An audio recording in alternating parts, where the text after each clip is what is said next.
What's going on, everyone? Can you believe it? It's 2022, and we're back with season 3 of the Hugh Capital podcast. Now, you already know I can't help myself but to introduce you all to some of the most impactful and amazing people that I am grateful to be able to say that I know. So, we're going to get straight into it and have you meet today's guest. With me today, drum roll, is Camille Darby, who, as I mentioned, is the vice president of brand marketing for the lifestyle division of Conde Nast. Camille, want to introduce yourself for a second? Hi, everybody. I'm so excited to be here and talking to you, Juju. I love this for us. Exactly. So, for any of you who probably have never heard of Conde Nast before, you definitely need to. It's one of the most prominent global media companies with extensions across print, digital, video, social, and experiential. And for some of you who are probably hearing the word experiential and you're wondering, what does that even mean? Well, let me help you understand it in context. Just think the Met Gala, somewhere you wish you were invited to, but you weren't. And it's okay, because maybe one day you will be. But that's Conde Nast for you. So anyway, let me simmer down my excitement. Once again, you all know this is the first episode of season 3. I feel like I have brought on one of the most influential people Wow. right now. And you'll see why I feel that way for this particular episode.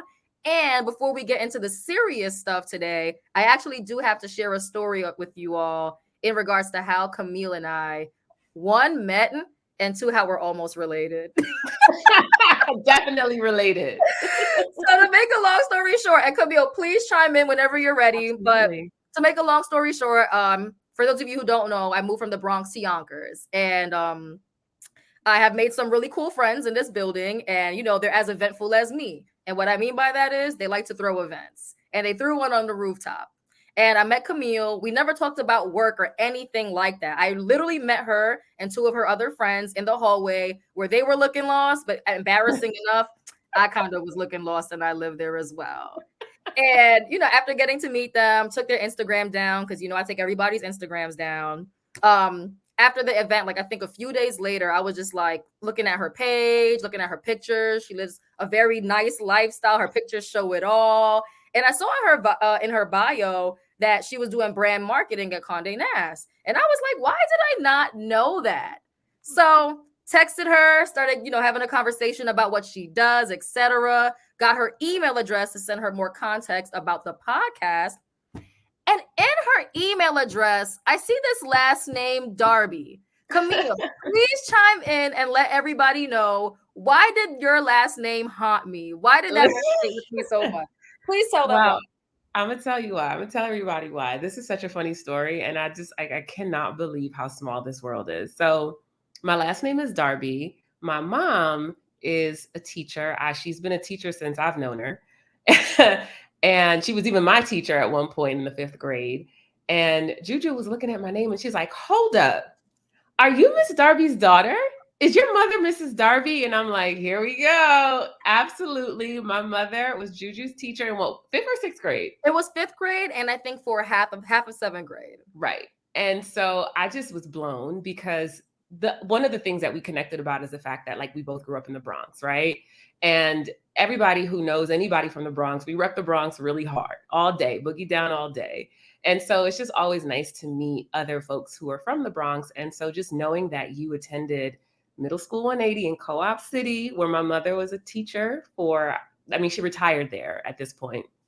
And it's just a small world to know that like my mother had played such an instrumental role in your life at one point. Yes, she did. And I just thought that was really funny. That was like hilarious. I felt like I had to share that with you all. I love storytelling and just making you all key before we get to the serious stuff. But hold on, we got to tell them how I spoke to my mom and she remembers you. I was gonna get. Oh, you did it. I wasn't done yet. But to Camille's point, yes, like literally when she said that her mom was Miss Darby, I was like, oh snap. I had two reactions, an exciting one, and then one where I'm like, hold on, let me reflect on this for a second. All right, I do want her to check in to see if Miss Darby remembers me, but I think we may have had a love-hate relationship with each other. I was like, Can you please see if she remembers me? And I'm intrigued to find out, what does she remember? Because I have bad memory. I can't remember everything, but I remember a couple of highlights. I remember Miss Darby and I probably having like some pretty intense arguments in class. And according to Camille, what did Miss Darby say about me in fifth grade during our argument? She said, "Of course, I remember Jaleesa. She was a chatterbox, and I had to send her to the principal's office a couple of times. But she was so smart, and she was a good kid. But she could chat. That girl could chat. That's what my mom said about her. And she told absolutely no lies. I promise you all, I was a great kid. I was respectful. I felt like Miss Darby was like my hard auntie, where it's like, they care about you, they see something in you, so they challenge you. But I felt like she was challenging me a bit more than I needed in comparison to everybody else. And I can't lie to you all, I think I was a little sensitive back then. I couldn't handle it, so it was. But listen, you are using your chatterbox skills on this podcast, and you were talking about all things that are relevant and amazing. So look at that. Look at God. Look at God. Thank you so much. And the good news is I did speak to Miss Darby afterwards, and we had a great conversation, lots of laughter, and she was very proud to see how I'm doing now. Yes. That's my auntie, and that's why we're related. We cousins. Yes. We're cousins. We are cousins. Well, we had to share that with you all. Hope I didn't take too much of your time, everybody, but I felt like you all deserved a little laugh before we got to this serious stuff. So, Camille, with that being said, now that we're done keying, let's share with our audience more about your upbringing, right? Like you mentioned about knowing your mom as a teacher since the day you were born. Yeah. Where were you born? What's your background and upbringing like? Yeah, so I was born in Jamaica. I'm Jamaican to the bone. My mom was a teacher in Jamaica, as was my dad. And we had a really beautiful life from what I could remember. We had a great home. We lived in a parish called Clarendon. And we left when I was 7 years old. I have an older sister. She's 2 years older than I am. And so we migrated here to the States, to New York, specifically to the Bronx, specifically to 226th Street on White Plains Road. And it was a shock in many ways. I think, my parents were in their, I want to say, probably mid to late 40s. And so they had to start over. My mom started substitute teaching. I remember my dad took a long time to find, work that he was willing to do and that he felt proud of. I mean, these are people who had careers, had friends, family, all of those things. But like many immigrants or many, folks from the West Indies, you come to this country with an expectation of more opportunity. And in addition to that, my grandmother and her 8 children had already sort of made their way to the States. And so my mom was the last of her, children who had, to move up here. And so we came, and it was difficult. It was difficult because, I grew up running around in my neighborhood with all my friends and knowing that the neighbors would watch out for my sister and I. You moved to this country and I was not going outside. Like my mom was like, I don't know where we are. I don't know who these people are, very, untrustworthy, and for good reason, obviously, and afraid. And so I think that all of those things sort of really helped be a driving force in how she wanted to raise my sister and I, what types of things she wanted to instill in us, which was education. And that has been sort of my upbringing, as far as just leaving Jamaica, moving to the Bronx, being a girl from the Bronx, being very much Jamaican, all of those things. And well, first things first, thank you for sharing that with us. And the reason why I think that story is so important, and even acknowledging your background is so important, is because when we think about the Black experience, there is no one type of Black experience. Right. Being Black is very diverse, right? And you can either be American born as a Black person, or you are probably of descent of something, or you're someone who actually migrated here, right? In your case. And I think that's so important to share with people, because sometimes you are leaving one country where everything seems comfortable. It seems fine. There aren't any serious complaints about the way you're living at that moment. However, there is other opportunities somewhere else. And as a family, as a unit, you all are deciding to leave and go there. And for someone like yourself, where you're probably wondering, oh my goodness, I'm so used to being in Jamaica. I have my friends and my family here. Yeah. Not only am I moving, but I'm moving to a whole different world, not down the block, to a whole different world, somewhere where you feel like you probably just saw that world on TV and that was it. Now this is your reality. And what you saw on TV probably isn't even your reality, because it's probably a lot more glamorous than what it's like really living in the Bronx, depending on what your experience is. And for anybody who maybe knows or doesn't know about the Uptown Bronx experience, there is a community of like West Indians on this side. So Camille mentioned that she's Jamaican.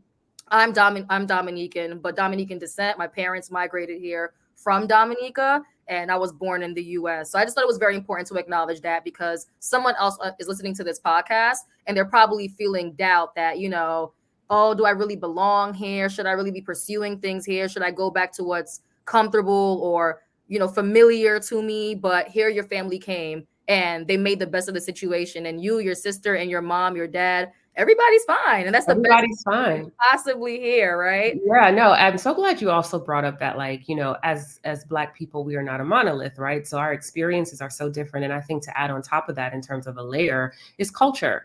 And so you brought up living on the Uptown, on the east side of the Bronx, where there's a very, very huge community of West Indians from Trinidad, Jamaicans, Haitians, all of it, you know, in one bubble. And I think that we are the type of people who find our tribes wherever we go. And that also helps sort of like get situated a little bit better. It helps us to hold on to our culture, which was something that was so important to my parents. Like you know, it's so funny. People are always like, you don't have an accent. Trust me. I very much can get into my dialect bag. And it is not gone. It is here. I can get into it. Food, music, everything that sort of embodies, you know, what it means to be Jamaican is something that my parents were so, you know, keen on prioritizing for my sister and I. And I really appreciate that about them, because as I was moving on in my career, or even in my education rather, you know, especially in high school, we went to DeWitt Clinton High School, didn't we? Yes, we did. We both like did. Not obviously at the same time, but we were there. we were there. But I found myself gravitating towards, you know, making friends who had similar backgrounds as me. And to this day, some of those people are still my very best friends. So, you know, when I think about my parents and their journey, I really do believe that in a lot of ways they embody the American dream. You know, they're immigrants. They came to this country. They worked really hard. They sacrificed a lot. They struggled a lot, but they've since retired. They bought a beautiful home in Florida. They are really, you know, reaping all of the, you know, benefits of their success. And I'm proud of them just as much as they're proud of myself and my sister. And God is good. I love that. And to be honest, at this point, maybe we need Miss Darby on this podcast. You know what? She will talk. Maybe we need mom and dad on the podcast. I think that might be your favorite episode, everyone, but I'm going to calm down for a second. I do want to highlight something. I think that even though obviously I brought Camille onto this podcast to speak more about her journey, I think it was lovely for her to even take the time to walk you all through her parents' journey, right? Where they came from, how they were living, what they were doing in Jamaica, coming to America and following new pursuits or similar pursuits, right? Just in the American way. And obviously retiring, buying a home in a comfortable state where Florida's a little crazy, but I do believe it's a lot crazy retiring state. They're fine, but you know, it's wild out there. It's really wild in Florida. But now that we have an idea of what Camille's family's trajectory has looked like, Camille, I actually want to know more about your career trajectory. Absolutely. And before we even dive into that, when I think about Camille, you all, I think about two different people in one. One, Camille, the brand marketer, someone who has been doing marketing for years on top of years. But that's something that everybody knows when they go to her LinkedIn page or something of that sort. However, there's another talent that Camille possesses as well that maybe some know about, but others may not. And that's also being a writer. So Camille, if you don't mind, I kind of want to talk a little bit about both trajectories, but maybe separately. So let's talk a little bit about the marketing side and how you even got into marketing and what all of that chaos and fun looked like. Absolutely. So it's interesting because, like, I know we're going to separate them, but it kind of starts with the writing. Yeah, bring it together if you have to. The writing. So I got into marketing when I left graduate school at NYU, where I was focusing on dramatic writing and theater, being a playwright specifically. And that's important because I remember it was like the last semester of the 2-year program to earn my MFA, Master of Fine Arts. And I was talking to one of the actors that I was working with, and I was like, oh, I just want to like graduate and I want to work. I want to get it. And I kind of want to separate myself from theater and from writing because I had gone directly from undergraduate at Sarah Lawrence straight into graduate school. And most people take a break. In fact, most graduate schools or graduate, programs require or even prefer that their students have lived a little bit, right? But I was one of very few students who had gone directly from undergrad to graduate school. So I was burnt out. I was tired. I didn't want to see another script. I didn't want to see anything else about writing. And I was like, I just want to like get a job. Crazy, right? So I was like, I want to get a job. And I knew that I was always into fashion. I knew that I was always interested in what that looked like. And so this friend of mine who was an actor, actually, RIP to her, she passed away a couple of years ago. But shout out to Penny. But Penny was like, I know of a job at Lord & Taylor. She was a production assistant as a freelancer because she was an actor. So her main, sort of gig was to go out and get work as an actor. But of course, she had some other side gigs. So she was a production assistant at Lord & Taylor. And at the time, Lord & Taylor did a lot of like in-store fashion shows, right? And so she helped out with the fashion shows. And she's like, listen, the woman who I work with is looking for a fashion coordinator. And I feel like you should just like apply for it and I'll put in a good word for you. So of course I go and interview with this woman and she was like, you are not right for this job. However, there is a colleague of mine who is hiring a special events coordinator. And I think that you would be better suited for that. So I was like, all right, cool. So I interview with this woman and she loves me. I love her. We kick it off. We hit it off. And I got hired. And that sort of started my career within the marketing space. So I started out as a special events coordinator at Lord & Taylor, working on a number of events from ideation rather, to execution, and working really closely with like our PR team, our advertising team, and so many different cross-functional folks that worked on the marketing side of the business, and got to really sort of partner with magazines, partner with different types of just like third parties outside of the department store space to put together events and experiences that would obviously like drive sales or like drive traffic and do all of those things that a department store sort of needs to thrive. And I did that for about 5 years. So think about events like Fashion's Night Out when that kicked off back in, was that 2010? I can't remember, but like being very instrumental in sort of coordinating what Fashion's Night Out looked like, doing a lot of events with GQ, doing a lot of events with Teen Vogue, and just really sort of getting into the space of what at the time I didn't realize was creating experiences and telling stories. So from there, I went to Diesel because I wanted to sort of get away from the department store space and sort of focus on like a brand. And it just so happened that it was a brand that I was obsessed with in high school and college. I wanted everything Diesel. It could not fit my body type. It was so expensive, but I needed that little flag on the 5 pocket. I needed that. I needed that flag and all those little weird Diesel sneakers that were so cool back in the day. I needed to have all of it. So it was such a full circle moment to sort of like work at Diesel. And there I was a retail marketing manager. And so there I was really more so focused on taking the global initiatives and marketing ideas from the headquarters out in Italy and sort of rolling them into how that would come to life for the North America stores. And there were a ton of stores in North America, a couple of stores. There's still a store in Soho. And actually Diesel's having an incredible comeback, by the way, which I'm like, okay, I like it. I'm into it. But worked at Diesel for a while. And one of my like really proud moments of being at Diesel was working on this really cool branding campaign with these artists from different parts of Africa. We put together this like capsule collection and had a whole launch event for it. And Solange performed her EP True at the time. It was in the parking lot of the Fred Siegel store out in LA. It was just incredible. And I was so central to sort of making that happen. And it's one of my proud moments of being at Diesel. Left there, went to Intermix, and Intermix, for those of you who guys do not know, Intermix is a boutique that carries a number of different contemporary to premium to luxe brands. And there are a number of stores across North America. They obviously have an e-com site as well.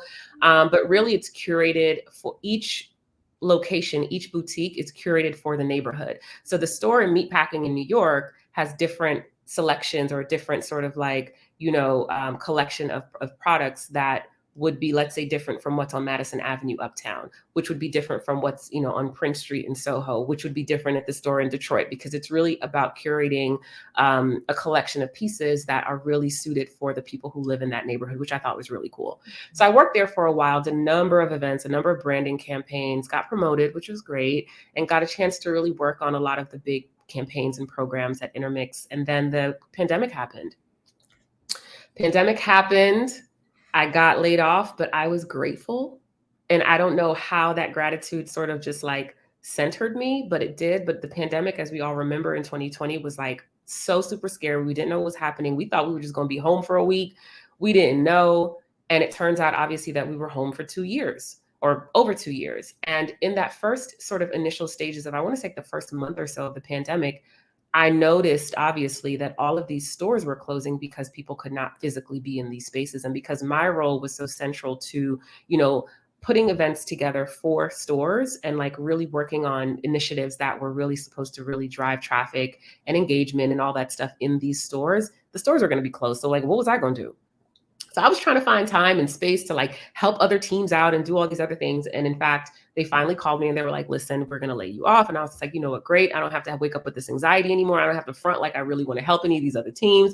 I don't really want to work. What does this mean? Are we all going to die? Like whatever. And so I was just relieved. I was relieved after I got my like package. I was like, okay, what y'all going to give me? So got my little package. Wait, I'm sorry, Camille. Can I please come in there for a second? Because I do want to highlight that. I'm rambling. No, you are not rambling. I actually love hearing you speak. And if I love hearing you speak, I'm pretty sure my audience does as well. The only reason why I'm chiming in is because even though you didn't quite understand why you felt this way, I think it is amazing that even though that unfortunate situation took place, you did feel a certain level of gratitude. And the reason why I'm highlighting that for everybody listening is because sometimes we're experiencing something in our life that almost seems traumatic or seems like it's a threat to our livelihood and our future. But I'm very big on like always thinking about the most optimistic way to approach a situation that doesn't make you feel like you deserve to feel that way. Because sometimes things happen because it's supposed to, because something even more amazing is one, either lined up and ready for you, or because whatever you believe in, whether it's God, Allah, etc., or the powers that be, knows that they trust you to go ahead and find that next big thing. And I think that just experiencing that moment of gratitude is so important, because I think that everybody should take the time to at least appreciate what, one, they've contributed to and have seen grow successful because you're that amazing. But two, you've also benefited from probably some companies you worked at, whether it's the lovely pay or the people you got to meet. So I just wanted to highlight everybody that I think it's amazing that Camille approached the situation that way, and with that lovely package that she got afterwards. And I'm hoping that for anybody else that got laid off, it was the same thing too. For me, it wasn't.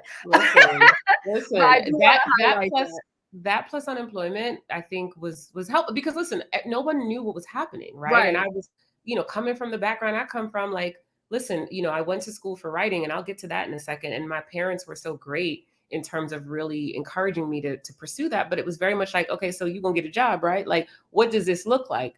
And obviously living in that scarcity mindset makes you worry, like, what am I going to do about money? How am I going to pay my rent? How am I going to continue to do? I don't want to deplete my savings. Like all of these different things were sort of like rolling in. But I had a sense of calm that I think just sort of comes with knowing that, like, I can't control any of this. I was sitting here worrying about whether or not these people were going to keep me on the payroll or keep me on the team, when that was nothing. There was nothing that I could have done to stay there. If they were going to make the decision to cut heads because that's what they needed to do for their bottom line, what was I going to do about it? Because I wasn't going to beg for my job, right? And even if I had done that, they'd have been like, girl, I'm sorry, we got to go. So it is what it is. And I had this really great sense of calm, and I had an amazing, community of friends that were super supportive, and my family, obviously. So it was fine. And I got the opportunity to do a ton of things, Juju, that I had wanted to do that I just didn't get a chance to do, like run. Like I've always wanted to like run and like do long distance, not long distance, but like not even run, jog. I used to see people outside. Outside jogging, and I'm like, I don't have the physical endurance. Like I work out, I do all these different things, but like jogging was something that I've always wanted to do, because I'm like, I know that the benefits of it is this and that and the third. And I found this track, which was a school that was in Bed-Stuy, and of course schools were closed, and I would ride my bike to the track, and I would just see if I could do a mile. And then that 1 mile turned into 2 miles. And I realized that it was the only time I felt the most present mentally. And it was just something that I ended up doing every day. And so I'm like, here I am. Now I'm running. Now I'm jogging. And now I can do this. And it became something that was so important to me that I don't think I would have had the opportunity to do had I been sitting in front of a computer on Zoom all day trying to figure out how to do my job as everybody else was.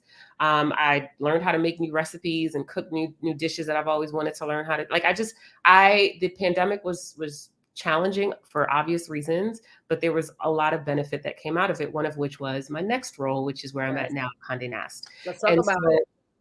I was hired as the executive director of brand marketing, specifically on Allure.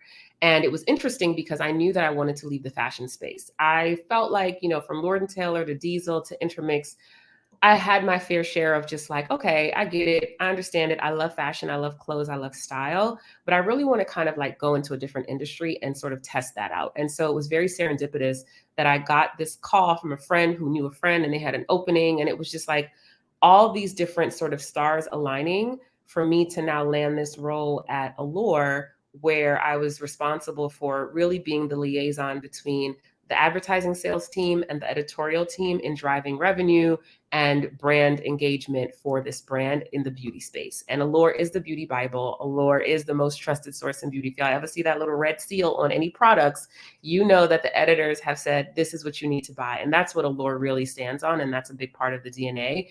And so I had an opportunity to work on that for about a year. And then I got promoted into the role I'm in now, which was also something that I did not really see coming.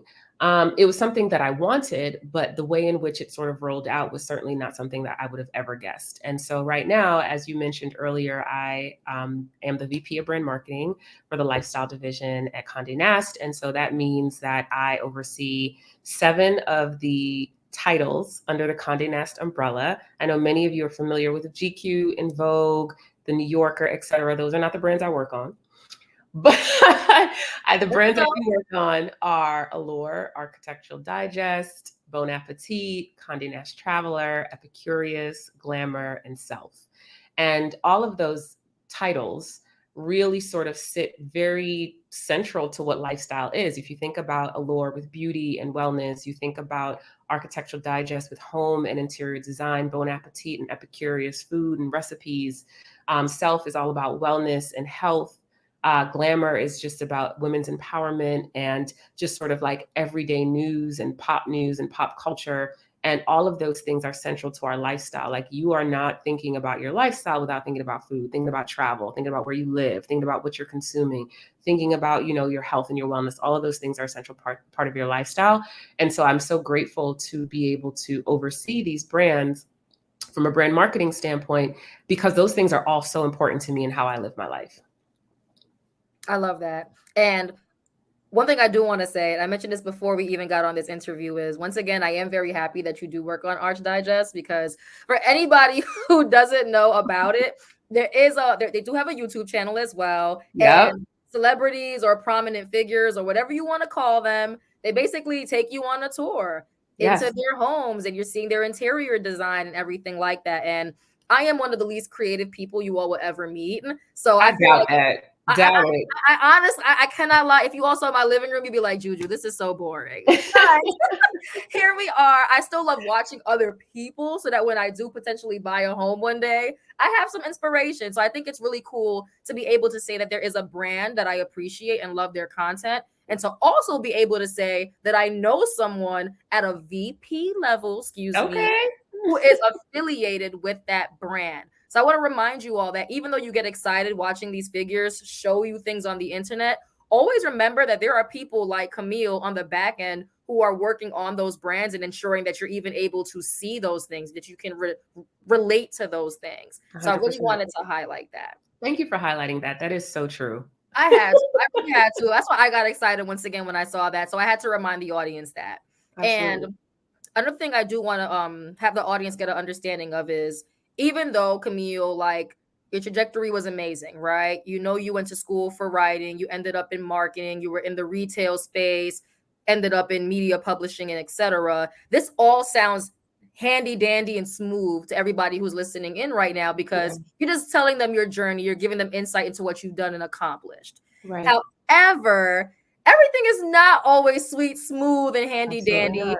So if you can, for like the next 2 minutes, right, just like give Uh-huh. us some insight into a moment where maybe you felt insecure in a role that you had, or something that you experienced that kind of put, terror in you, and thought that you probably were not as great as you thought you would be in that role. Oh my gosh. Wow, so many moments. But I think a lot of that, if I were to do that in 2 minutes, I think the easiest and fastest way I can put that is the realness, but also the fakeness of imposter syndrome. As someone who did not go to school for marketing, I do not have internships in marketing and in fashion and all those things to land where I landed and to then be expected to really produce and like do good work. I had to figure it out. I had to figure it out. I had to ask questions. I had to do my own research because so much of what I was telling myself is they going to find out that I don't belong here. They're going to find out that like I don't have this experience. I don't know what I'm talking about. I don't know what I'm doing. And all of that is nonsense. It is not true. I think it's important to like acknowledge your feelings, but it's important to acknowledge them and then really try to shift away from that because none of that stuff is true. And I think having a writing, in particular, a theater background, felt so separate to me because I was just like, how am I going to be able to spin this on a resume? How am I going to be able to say, I have an MFA in theater, not even just like theater in Sure. particular, right? I have a background in theater. I'm a writer. I've been writing since high school. I've been doing that for a while. And now I'm into this space. Like, what do I have to offer?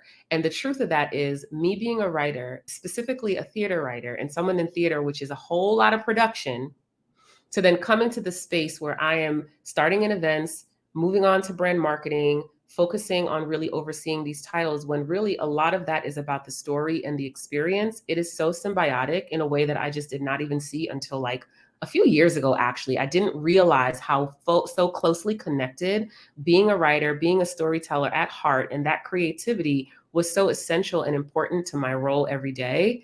And so once I started to really see that, those fears subsided a little bit. And don't get me wrong, like there are moments where I'm just like, oh my God, they're gonna find out that like I just am over here winging it and coming up with ideas and I just hope they work. When in fact, that's kind of what's necessary right now. So yeah. I love that. And I do want to ask the audience a question, right? As Camille mentioned that she had this writing skill. She had this skill of storytelling, right? And realized that, you know what? Maybe I don't need to be insecure in my role because I have this blank skill. Before I say the word, take like 5 seconds to think what word fills in that blank. What is that? All right, I'm too excited. Transferable skills, right? That is so important, everyone. Whenever you are trying to make a transition in your career and you feel like, I know I can do this, but I don't know how to sell myself, always remember that whether it's your soft or your hard skills, you always have some type of transferable skill that you can use and leverage to really promote yourself into something that you really feel like you deserve to pursue. And you know you're going to thrive there once you figure out how to maneuver that space. So once again, what Camille did was she figured out what her transferable skills were and maximized those to basically create the career that works for her. And she's loving it and enjoying it. Unless, Camille, I'm lying on you. Unless you hate it and No, you I want to say know. something I don't know. No, listen, life She is likes too me. I hard to like be doing listen. things you hate. Nuh-uh. Life is too hard to be doing things you hate. And I know that that's not, it's easier said than to, actually live. But no, I do enjoy what I do. And I'm super excited about the fact that I get to see and understand what storytelling can look like in so many different formats, because theater is definitely something that I'm still passionate about and that I still love.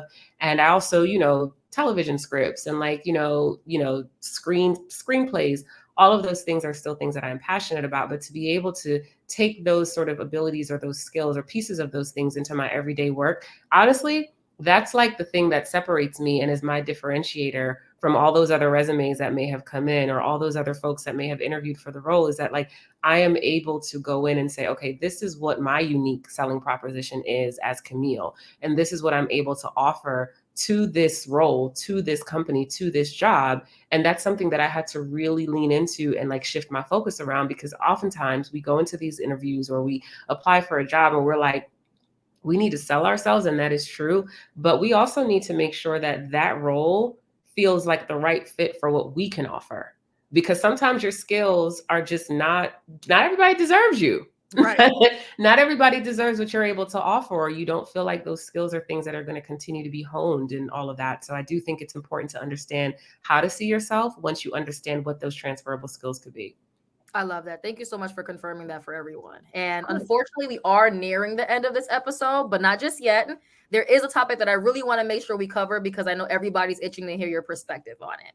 Sure. So, what you all may or may not know is Camille is actually one of the few Black executive or VP level professionals at Conde Nast, right? And when we hear things like that, that kind of makes us feel away. It's like, wow, it's 2022. Like, why is that a thing? Oh my goodness. All of these concerns flood through your head. And we think about how important diversity, equity, and inclusion is across all companies. They keep talking about how they want to improve it, do something about it, etc. So Camille, I want to get some insight into just how do you feel about companies working towards DEI, whether it be your own or just the industry in general?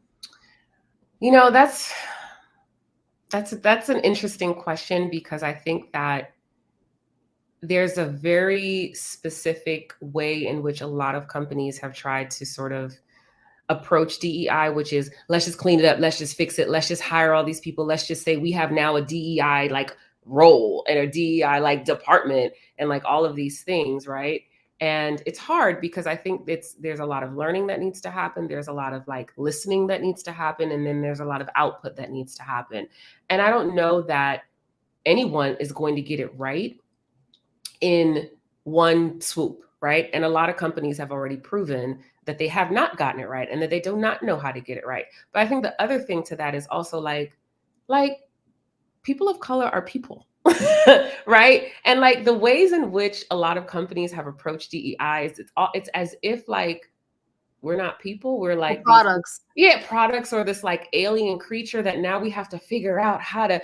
And yes, there should be thoughtfulness, and yes, there should be care. But I also feel like a lot of us have a very different way in which we want to be spoken to, in which we want to be treated, in which we want to be handled. And just as much as we said earlier in this conversation that like Black people are not a monolith, we all don't have the same needs. We all don't have the same expectations. We all want to be handled and treated differently. I personally do not care to sit in a conference room or in a Zoom meeting listening to someone talk to me about slavery or talk to me about the history of X, Y, and Z, partly because I'm in a space of privilege where I already had that education. I already know who I am. I already know where I came from. So this is really not for me, right? But the expectation, I think sometimes where I think a lot of companies lose is that we're supposed to be the people to help carry through those conversations and help be the teacher there and help answer those questions. And Camille is tired. I don't engage. I don't engage. I can engage in one-on-one conversations. I can certainly answer questions and answer them, honestly. But I think that, oftentimes where there's failure, I think is when there's this expectation that the people who are disenfranchised or the people who are challenged by just the systems that we live in have to be the people to answer the questions. No, thank you. Not doing that. And then there are companies that are very clear about the fact that they're figuring it out. And I can always respect and appreciate that. But I think this should always be led with this perspective of like, not everybody needs the same thing. Yes. I love that. Thank you so much for that. Once again, everybody, the reason why I wanted to include that topic in here is because I do feel like there's been a lot of concern about, during the pandemic, a lot of companies creating these reports of initiatives that they're trying to create to increase diversity and inclusion in their companies. And for a lot of us, we feel like we're not seeing that. So you all can expect that as we have more guests on this show, that they are willing to have that conversation with you all and let you know what they think, so that hopefully can maybe help you structure your thoughts and your opinions on this situation as well. Absolutely. So Camille, very brave of you to be able to talk about that. I really appreciate that. Once again, I'm so happy that we were able to tackle your upbringing, your culture, your career trajectory, and even getting a sense of what was a struggle you even experienced in your career, because no career is all handy dandy, like I said before. So really grateful for that. And of course, you also taking time to give us some insight into your perspective on DEI in our current professional working space. Of course. Thank you. This was an amazing, fulfilling just heart bursting conversation, especially because we cousins. Come here, cousins. This has been awesome. And I so appreciate you inviting me to be a part of this conversation with No, you. thank you for giving me your time. And just one final question before we leave, because I know people are itching to hear this question. Camille, that question is, what does the future of media and storytelling look like to you? Wow. Okay. So obviously, I think that the platforms in which people consume content is continuing to evolve. Right now, it's very digital, obviously. Everyone is on social in some capacity. Obviously, video is still really important. There's audio, which I think is so great and important as well. And I think the future of storytelling is really, in media, is really focused, or in my opinion, I think, focused on trying to figure out what are the platforms and the spaces that allow the creativity that come out of these stories to thrive, because people don't really follow platforms, they follow the content. So no matter where you are or what platform you wish for your stories to thrive, it isn't necessarily about the actual platform or the format. It's really about how good the content is. So if I were to sort of talk about what that future looks like, it's really about focusing on how to have the best content that represents exactly what it is you're trying to say. Because no matter where it lands or what it is, if people are into it and it's engaging, they will follow that. And that is what I think the future of storytelling looks like, because all of these platforms and all of these innovations are changing by the second. Make sure your content is good. Powerful. And with that being said, thank you once again, Camille. Hope you all caught that. If you all are interested in hearing more about storytelling, stay tuned for the episode B. Make sure you tune in. If you want to know more about Camille, you all can look in the bio and it will tell you exactly where to follow her, how to learn more about her, and just probably just check in on her journey and even some of the content that she is producing on her own. Thank you so much, everyone. Thank you. Thank you, Juju. Bye, everybody.